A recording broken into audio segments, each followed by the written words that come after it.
Hi, welcome back to Examining Life, a life that's worth living. My name is Amanda. Thank you so much for tuning in to today's Wisdom Wednesday.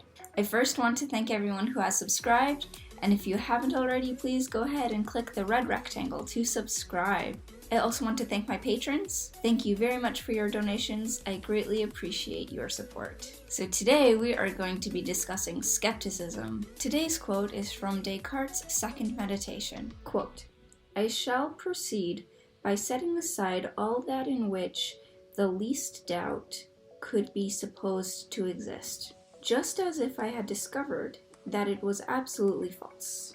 And I shall ever follow in this road until I have met with something which is certain, or at least, if I can do nothing else, until I have learned for certain that there is nothing in the world that is certain." End quote. So this quote starts to get into Cartesian skepticism, where Descartes begins to be skeptical about everything, literally everything, and doesn't think anything in this world can be known with certainty. I actually really admire Descartes' willingness and ability to take on the challenge of extreme skepticism and doubting everything.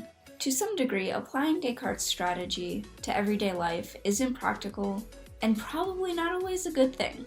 One theory of knowledge that Descartes tries to argue against is empiricism, which is acquiring knowledge through the senses. I question the degree to which the senses cannot be trusted.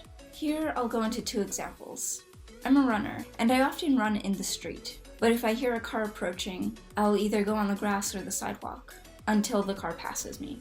If my senses of hearing and sight were possibly deceiving me, or if I purposefully doubted my senses, and heard a car coming, but said that the car was not coming, when in fact it was, then I could be hit by the car. Therefore, senses can be trusted to some degree, and my senses of hearing and seeing the car are reason enough to know that the car is approaching. However, there is another example that I have while I'm running.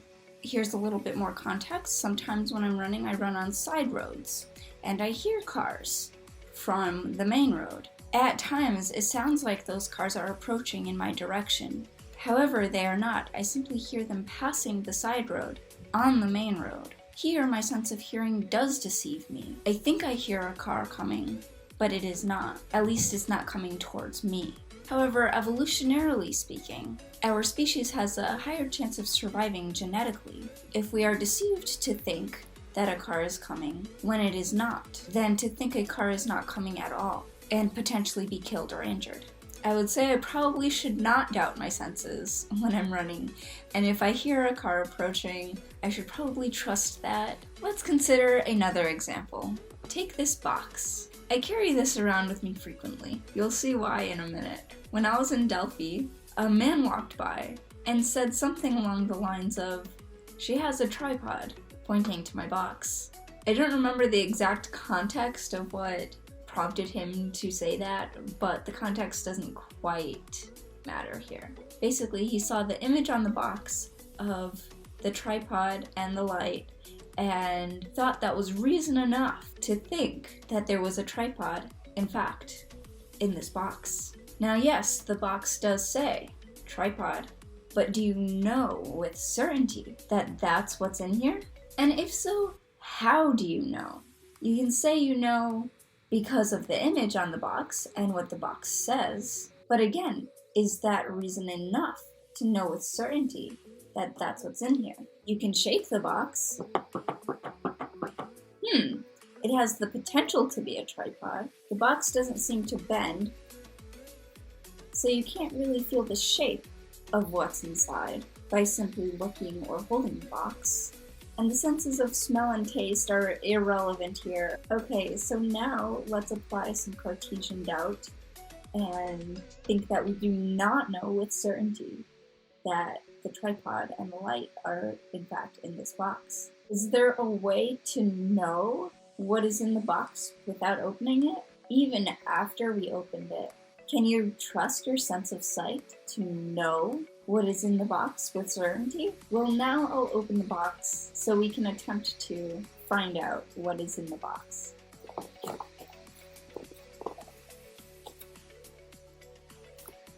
I keep my 2 scrolls in this tripod box. Clearly, the man in Delphi was deceived. So the question is, when are the senses trustworthy, and when should we be skeptical? Descartes would probably say we should always be skeptical. However, that is impractical, as previously mentioned in my running example, that could possibly be unsafe.